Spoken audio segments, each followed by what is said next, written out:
Hello, in this video of Hoya care for the advanced grower, I will talk to you about flushing, water quality and the pH levels. I will explain what is it to flush, why should you do it, how should you do it, what should you cover when flushing, and when should you flush. Yes, it is the 4 W's and the H. So sit back and relax with a coffee or something, as each visual segment will provide you with new information or clear off any doubts you had on these topics. This is how we water. We pour water onto a plant in the hopes that we will provide sufficient hydration for the roots and the whole plant. That's not flushing. Flushing is when you continuously run water through your plant, covering all grounds, and normally we should be flushing for 2 to 3 minutes. Any plant in any media or growing method can and should be flushed. I'll tell you why. But first, you should flush all roots, media and every nook and cranny of the pot, including the plant. So the whole area is covered when you call flushing.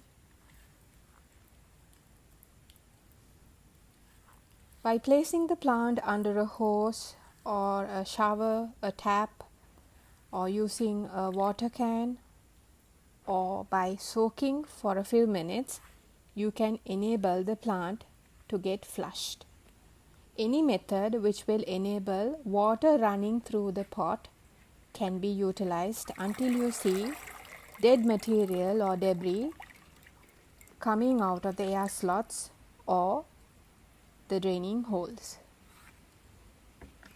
But it's important not to share the same water with all plants if you are using the bucket method or the soaking method to flush off, as that can transmit pests and diseases among all your plants. When discussing why we should flush, there are several factors to consider. First being plants grown in pots and not on natural earth, because earth has its own ways of equalizing the mineral contents using natural elements. Therefore, plants in pots we have to manually flush, or like me, let the rain take care of it. This is only if you are getting regular rain where you are living in a tropical country. And by neutralizing the pH levels inside media, you can ready your plant for the next intake of nutrients to be better absorbed. If you do not flush, the high amounts of minerals in the media will cause problems for your plants in the long run. And remember, mineral buildup depends on how much light or strong your fertilizer mixture is, your usage of hard or soft water, how good your media is, and how great of a root structure you have of your plant. The signs of mineral buildup are hard water stains on leaves, the ashy stains on clay pots, leaf tip diebacks or leaflet fails on plants, blackened aerial root tips, stalled growth points in vines, and weirdly shaped or mutated growths. These are a few signs which are also similar to the signs of over-fertilization. All this leads to a faster media breakdown, which would there again be an invitation to fungus and pest attacks. When we do high dollar value imports, for just one node cuttings, I think we can do a better job in caring for them at their crucial establishing period, since in my experience flushing is not much needed after establishing a good root system. Even if you can't see within the pot overall color of the leaves, the flowers, the winding of your Hoya will tell you there's a good environment inside the media. Mineral buildup can get severe when plants are in the rooting or establishing stage due to its inability to absorb all given nutrients because of the less amount of roots too. And the nutrients get washed onto the media. But an already established specimen does not let the media get toxic much because it absorbs most given nutrients for own energy production. And thereafter you can get by a monthly flushing.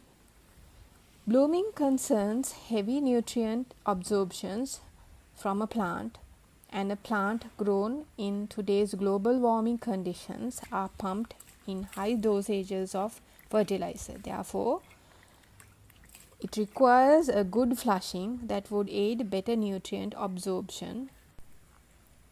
This brings me to the pH levels in the water, because a high or a low pH is also not good for your plants, as it has to be moderated between 5.5 to 6.5 of pH to be suitable for watering and flushing. Most tap water is too high of a pH and therefore is hard water, not good for your plants. But in some cities the water quality is great because they provide a drinking water. So check your pH levels using a pH meter before using tap water on your plants. Some well water also can be too alkaline. Reverse osmosis or rainwater are the best waters, but the RO system can be quite hefty on your purse, so find an economical method to collect good water without breaking your bank. This is newly repotted my Hoya obscura, and I did that because the algae formation was so thick I couldn't see if the reservoir was filled. And in a situation where the plant is newly repotted, you need to flush it, right? You need to regularly flush it, so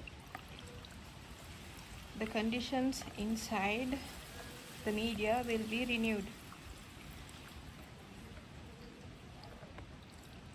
right? This is still a new surrounding to the plant because of new leca. You should flush more. So all the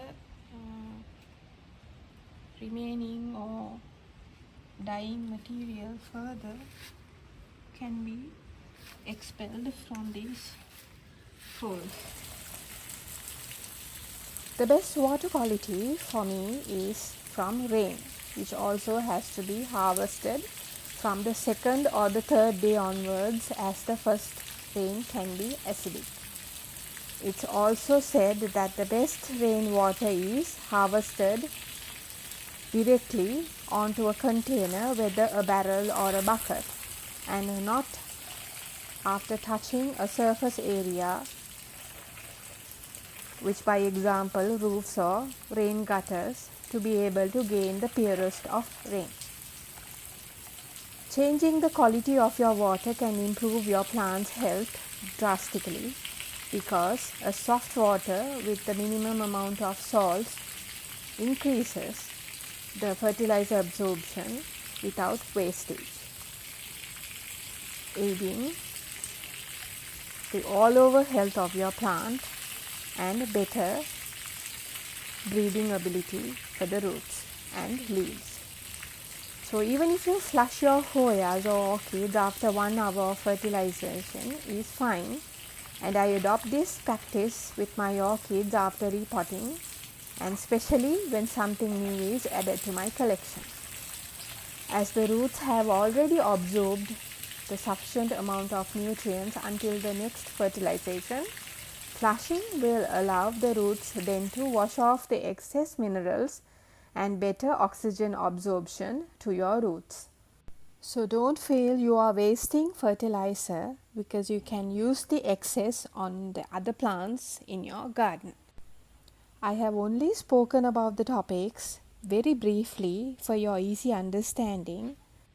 Therefore, tips or summing up the topics: you need to flush plants before water stains or mineral buildup are hard on the leaves and pots. Try to flush your pots weekly, no matter whichever the media or growing method you utilize. Flush for a few minutes, covering all grounds of your plant. Wipe down both sides of your leaves to get rid of stains. Use soft water or add a neutralizer to your feeding water if too hard before mixing fertilizer. Specimen plants can go with a bi-monthly or a monthly flushing. And finally, do not share water or fertilizer with diseased plants or plants which has pests on them. So guys, this ends the video on flushing. If you have any questions or doubts, please drop a comment and I will answer you. Thank you very much for watching, and I hope everyone is doing well and healthy. See you again with another video. Bye for now.